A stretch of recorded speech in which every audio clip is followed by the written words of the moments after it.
Hey guys, Michael here. Today I'm going to be reviewing the Cannondale Trail SL 29-2. So this is the bike here. Not all the accessories on it are standard at the moment, but I'll run through all of that while I'm filming. So the frame is an extra large. I'm about 6'4", so yeah, I've got an extra large frame. It is an all aluminium design. The only thing I need to do is get a shorter stem because it's a bit, the reach is a bit long for me, but again, that's all personal preference and how you fit on the bike. So yeah, the frame is a aluminium frame. I chose a matte black color. For those of you who don't know, the 29 just means it's got 29-inch wheels. The wheels that it comes with are Alex DC3, or the rims, Alex DC3. This is the crank, a little bit paint's worn off already, but crank is a Shimano M522 Hollowtech. It's a 3-speed front there. It's 42, 32 and 24 teeth gears on the front there. Shimano Dior front derailleur. KMC 10-speed chain, and the cassette here is a Shimano Dior 11 to 36 speed, so it is a 10-speed rear cassette, 30 speeds all up because you've got the 3 front ones and 10 rears.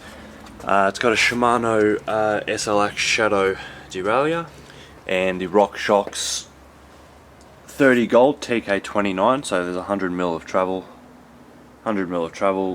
with a remote lockout, as you can see there. So the lockout basically just stops this lever on the bars here. Once you click that, the forks are pretty much activated, so they'll bounce when you lock it out.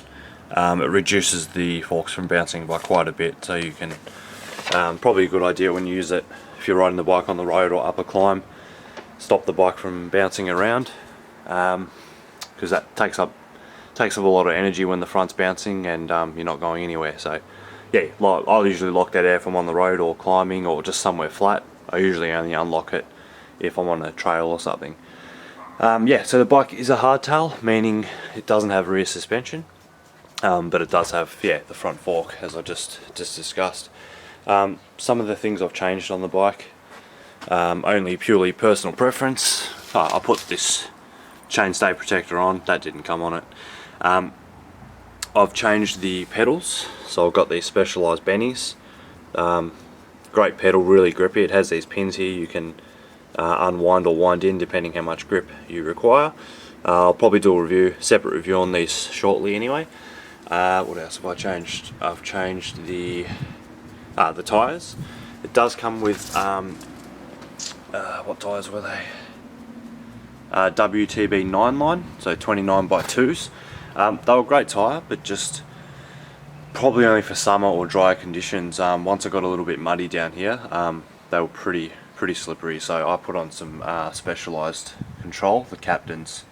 So they're 29x2.2, that's on the rear and the front, and I'll also do a review on these separately at another time.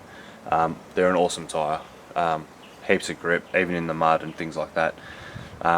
The older tyres were great. They had a really good, or really low rolling resistance, so they're a really fast tyre, but when it came to grip, they just weren't the greatest. I've got my own bottle holder put on here, a pump. This pump's actually got a pressure gauge on it as well. I might do a review on that. I've got my saddlebag with a spare tube and tools, and my little rear light there, and on the front I've got another light there and just a small one here that's just an LED flasher. So yeah, there's a Shimano Dior shifters and hydraulic brakes. The brakes, pretty sure it's 180mm front disc and 160 rear, I'm pretty sure.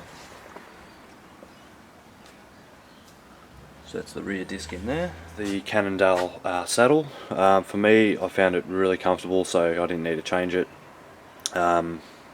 Not sure if the seat sizes change with the frame sizes, but it seems to be a wider seat than usual, which is great because it's very comfortable for me. I'll go inside and then I'll explain to you a few reasons why I purchased this bike against many others. Hey guys, so we're back inside now, and I'm just going to tell you a few reasons why I bought the bike personally. I looked at quite a few others. My budget was around $1,000, but as you probably know, budgets never really go to plan. The bike ended up costing me, I think it was $14.99, but I did get quite a bit of a discount, or not a discount, but I got a lot of things thrown in, helmet, saddlebag, bottle holder, just basically everything I needed to get started. I bought that from the Bicycle Superstore at Fountain Gate. That's in Melbourne, Victoria, Australia. So yeah, for that price it came with some pretty good components. When I compared those components to other bike companies, the bikes were usually considerably more expensive than the Cannondale. What I also liked is their frame sizing. They go from, pretty sure it's like an extra small, don't have the information here, but extra small all the way up to a jumbo or a 2XL or something. Mine's an extra large, I'm 6'4". I've just got to get a shorter stem for mine because my reach isn't as long as others. So yeah, I've just got to get a shorter stem. The pedals, I mentioned that I changed those to the specialised bennies. The ones that came with the bike were actually pretty awesome, considering most bikes come with pretty crappy standard pedals, platforms. But yeah, I just changed them for a little bit more grip.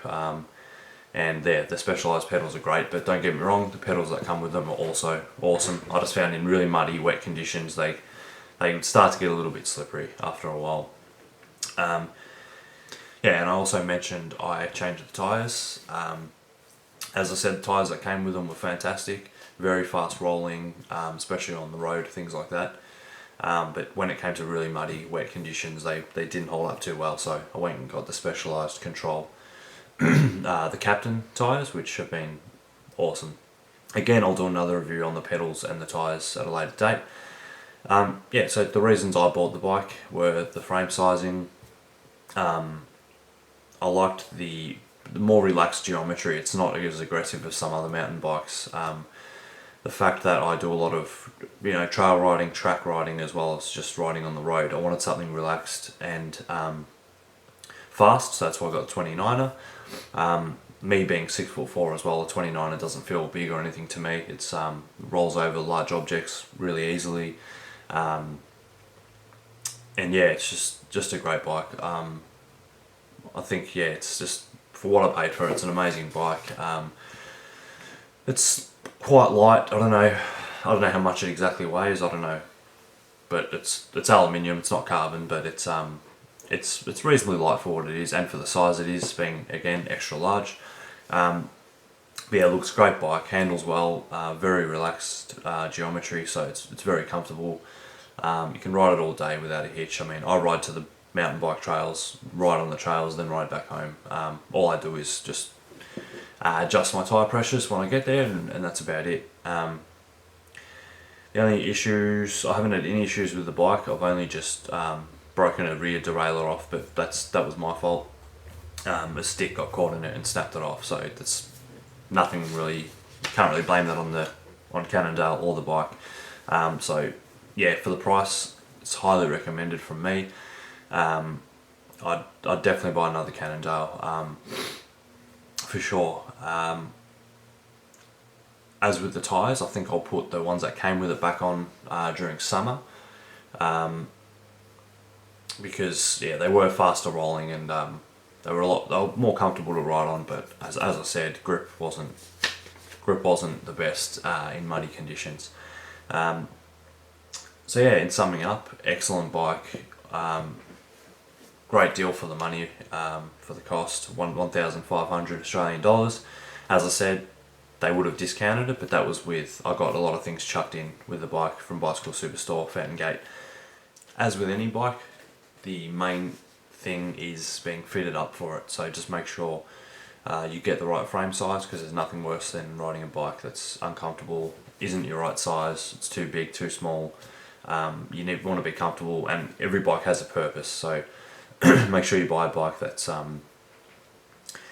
make sure you buy a bike that's built for what you're doing. You know, if you're a downhill, you're going to want a downhill bike or enduro bike, you know, mountain bike, road bike, things like that. So I'm actually in the midst of looking at some road bikes, so look forward to a review on a road bike as well. I'm not sure yet, probably looking at an Azuri, which is an Australian company. But yeah, I'll let you know how I go with that, and I'll probably upload a review of that shortly as well. As I said, I did buy my bike from the Bicycle Superstore, so this is the little logbook you get with the bike. It comes with 12 months free servicing from Bicycle Superstore. Pretty sure they give that with all their bikes. You'd have to check, I'm not 100% sure. But yeah, a year's free servicing with their bikes. Cannondale also offer a lifetime warranty on the frame, so really, you know, you haven't really got anything to worry about, because components can be replaced. If you break a frame, then hopefully they honour your request and you can get a new frame off them. Yeah. So mine is the Cannondale Trail SL 29.2. They go down in numbers, so the lower the number the better the bike. I was going to go the SL1, but one, I'd already blown my budget, and two, the parts on the SL1 wasn't convincing enough to spend the extra money. I think it was $300 or $400. And like I said, if you've got the money and you like the bike, go for it. I just didn't, because as I said, already blown the budget, and I really liked the matte black colour, which I'm not sure the SL1 comes in. It seems to be a gloss black and green, which is also nice, but I just preferred the matte black at the time. They also make a 3 and a 4. They're obviously cheaper with some cheaper parts on them, but just, yeah, work within your budget. Like I said, it's hard to stick to a budget, because you'll walk in there and you'll just get mesmerised by everything they have. So yeah, just keep a loose budget, go in there, and just make sure you ride a few, because that's really the only way. You know, I can tell you this is the best bike in the world. You might ride it, you might hate it, you might ride it, you might love it. So it all comes down to personal preference, you know, what you do, what you're looking for, your height, things like that. So get measured up, take them for a ride, and make your decision based on that. Thanks very much for watching. I hope you enjoyed. Any questions about the bike, just lay them in the comments section. I'll try to reply to as many as I can. Please don't forget to like, comment, and subscribe to my channel. Thanks for watching. Bye.